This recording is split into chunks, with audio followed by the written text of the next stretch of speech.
sabır versin. Lakin biz yavaş yavaş 50 yıl önce, 60 yıl önce nasıl iş yapar idik? Ellerimizi birbirine koyup oturmadık. Gene biz işleyecek miyiz baştaki adım adım gibi. Fakat bizim başlıklarımız Mustafa, Kübar, üçüncüsü Linur, bunlar gelip başımızda bunda olmayınca biz varmadan olmayacağız.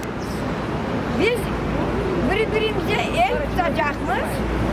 Lakin bundaki satkınlara da diz çökmeyeceğiz.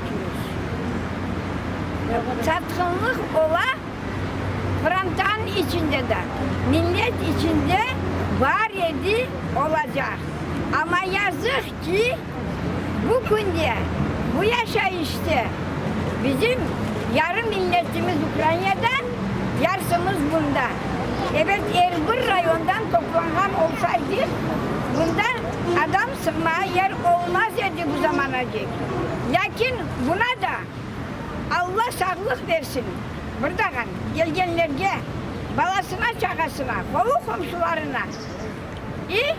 Bu kadar toplansak bugün eğer bir rayonda, eğer bir seçmenlerge biz daha az değiliz.